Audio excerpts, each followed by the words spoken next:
Hey everybody, Prepper Nurse 1 here. Today is May 11th. It is Tuesday, 2021. It's been a cool day, a lot of wind. Look who just, like, the minute I came outside, jumped at my feet. Max, what's going on? We got Soxy, and there's Miss Molly. Alright, and I gotta tell you, this is funny. Like, Miss Molly, you guys will see her a lot at the front door. She does not like to go in the front door for whatever reason. She likes to come around and go in the back door. I do not know why. It's just what the cat does. So, alright, we got a good one here, guys. I think you want to buckle up and put your seatbelts on and enjoy this conversation, because I think it's a real eye-opener, alright? And so, but real quickly, I just wanted to show you before we get into that. My neighbor Richard came down and he filled up this last bed. I just have to rake this out more, you know, pull it in and fill these spots and stuff like that. But yeah, there's the rest of that dirt. I wasn't sure if there was going to be enough to fill this bed, but apparently, yes, there was. So we're good. We'll be getting this one planted here within the next week or so, depending on the weather as well. All right, so here we go. Are we ready? This is going to be fun. Hope you got your, oops, hold on a second, my paper is blowing away. All right, so everybody's favorite agency to hate, right? Let's talk about FEMA. How much control can FEMA actually have in an emergency situation, right? So let's talk about this and tell me if you think that this is appropriate, that this is okay with you, that you feel safe with these rules in place, okay? Now I want you to think about, well, let's just talk about a couple things real quick before we get into this list. So we've just had this most horrific pandemic, right? In 100 years. They had to shut our whole country down, if you're believing what you're being told. They've had to shut our whole country down. Loss of a lot of jobs, a lot of issues, a lot of businesses closed for good, and all these wonderful things that have happened, right? Now, could that have just possibly been a warm-up? Interesting thought, right? Because now you have been trained. You will comply when you're doing what you're told, right? You're making sure you have your face covering on and your social distancing, and you're staying, 6 feet apart from each other, and you're not gathering in groups with family. You're self-isolating yourself, which is really great for your mental health, by the way. So you're doing all these things that you're told to do and you're complying with, right? Oh, look, real quick, don't mean to interrupt, but down there on the peach tree is a bluebird. Very, very pretty. Hopefully you guys can see that. And I'm not going to walk down there. I don't want to disturb him. But very, very pretty. Sorry. Oh, look, it's shiny. Yes, I know, I'm easily distracted. All right, so let's get into this, all right? I want you guys to look this up. I think that I'm, just so you know, that I am not BSing you, that I'm not giving you false information. So if you do your own research and look these up, you will find out that these are 100% true. We're going to talk about some executive orders in an emergency situation, right? So let's say, come fall, oh my God, this new super duper deadly strain of the virus is out there. Why? Because they told you it is, okay? They told you it's out there, so now it's out there. Now they enact an emergency, and now what we need to do is we need to enact these executive orders, putting FEMA in charge of things. So what can FEMA do? Number one, now this is not all of them, guys. This is just, I'm highlighting, I'm going to highlight 6 different executive orders that FEMA can do. Number one, Executive Order 10990. Look it up. FEMA, oh my gosh, of course I got to do it this, okay. FEMA can take over all modes of transportation, the highway, and the seaport. So what does that mean? If FEMA comes to your house and says, hey, we have this emergency, we're taking your car. Guess what? They can.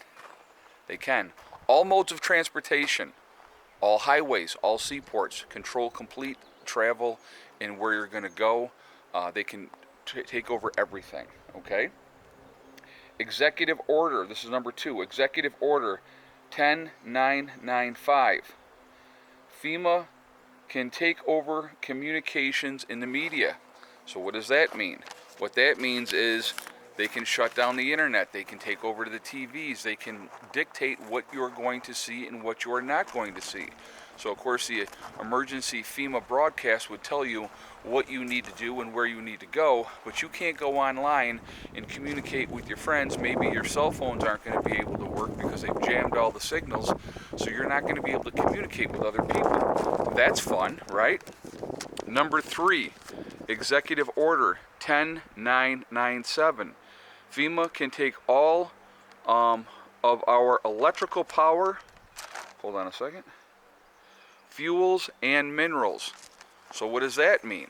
Okay, they take over the power grid, so they can decide what stays on, what does not stay on. That also means that this lovely off-grid system that I have myself here, they could come here and say, yeah, you know what, we need to take over this site because we're going to need that power, and so we're going to take this, or they could just come in and take it all. That's what this gives them the power to do, okay? All right, number 4, Executive Order 10998. FEMA can take over food, resources, and farms. So what does that mean? All of us preppers out there, right? We're stockpiling, we have gardens going and growing, and so all of a sudden there's this emergency, and FEMA declares, that they have this executive order now. They could come here to my homestead, or let me just rephrase this. They can try, but they would have the power. I would be overwhelmed and I would be defeated, of course, okay? So that's a reality. I mean, let's be realistic, because they would have all the power behind them because they have these executive orders, right? They could come in here, take every bit of my food, take all of my produce that I have been growing, and take it because they need it for whatever reason they decide that they need it for, okay? Number 5, Executive Order 11003. FEMA can take over airports and commercial aircraft. All right, so now they also have the power to be able to completely control the airways, flying, anything like that. Like, we have a little airport down in the town of Dansville, all right? And they could go in there, they could take it right over and decide who flies in and who flies out of that airport. Number 6, Executive Order 11004. FEMA camps can relocate communities. So I want you to think about that. FEMA camp is going to have the power in an emergency situation where emergency has been declared and they are now in charge of what happens. They can determine if your community needs to be relocated. So it's not like you would have a choice. You wouldn't be able to say, yeah, you know what, I'm not going. Now, I'm sure a lot of people would say, no, I'm not going. And there would be a fight on their hands, of course. But these are executive orders. And this is just 6, guys. There's a whole bunch more. Go and look them up. If you don't believe me, go and look them up. But this is very, very much far-reaching power. Okay? Way too much far-reaching power. Let's see what else I was going to tell you. Okay, they can set up refugee and relocation camps, of which there are currently over 800. So they can set these camps up, guys, anywhere they feel like doing it. They can set these camps up anywhere, and they can basically put anybody in these camps that they want to put into these camps. Oh, and let's remember this, okay? In these FEMA camps, you're not allowed to have guns. So the very first thing that would happen, oh, it looks like we're going to get some rain now. Look at how dark that just got, guys. In the FEMA camps, the minute you walk into those FEMA camps, they are going to disarm you. You are not allowed to have weapons in those FEMA camps. All right, that's something to think about. All right. All of the defenses in the FEMA camps are pointed in, not pointed out. I wonder why that would be. I think that would mean that because once they have you in the FEMA camp, you are a prisoner. You are not going to be allowed to be able to get out, okay? These are some very, very scary things. These are things that you need to be paying attention to. This is not a conspiracy theory thing. I'm not doing a conspiracy theory thing. I'm giving you the information that is out there. So in our era of now of political correctness, anybody that doesn't go along and disagrees with that in an emergency situation, now you can be determined that you are a dissident, an agitator, and they will arrest you if they want to. They have that power to be able to do that and put you in one of these camps, right? Oh, we could always call it, let's see, what did they call it in Nazi Germany? Oh, re-education camps. Imagine that, okay? This is something that is in the books right now. This power is there right now. And you look at what just happened in this last year and how much control we, the American citizens, have allowed these government agencies and these government bureaucracies to have control over us. Did we stand up and say, no, no more, I'm not doing it?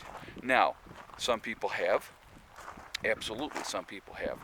But not most people. Most people went along to get along, right? When you look back in history, and people like to judge the people of Germany pretty harshly over the situation that happened over there, right? But what did most of the people do? They went along to get along, because if it didn't affect them directly, they were okay with whatever was happening, or they didn't know. There was a lot of people that had no idea about the concentration camps. They knew about the re-education camps, but they did not know about the extermination camps and stuff like that. When you give people power, the one thing that will absolutely corrupt people is power, and people will take advantage of that power. So, as hard as I have worked here at this homestead and put all things in place to be prepared for whatever type of disaster or anything that would happen, they could be all taken away in the blink of an eye. Now, me personally, I would defend what I had. I'm not going to a camp. I'm telling you that right now. I will not be disarmed. I will not be controlled. So if that means that I have to give my life to fight for that, then that's going to be the case. And that's not me being grandstanding and, oh, I'm a tough guy or anything like that. I'm just not handing stuff over. That's not going to happen. But these are things that we really need to worry about, guys. There is a lot of things in these executive orders, if you think about it, and I just went over 6 that FEMA has the power to do. So basically, they can come and they can confiscate all of your food, all of your produce. They can control all of the farms. They can take over these farms, right? They might go in there and take the farms over and say, okay, well, you continue, you're the farmer, you continue to run the farm, but it's not yours anymore. All this stuff is going for whatever the greater good is, whatever they consider the greater good to be, which means that the people in charge of these FEMA organizations and stuff would be living like fat cats, while the rest of us would probably be starving, okay? They can take any vehicle at any point in time. They can control the highways. They can control communications. They can designate an area as this is not a safe area to be. Everyone has to relocate, and they can force everybody to leave. And then they're going to relocate you to the designated FEMA camp. Let's talk about a FEMA camp that happened.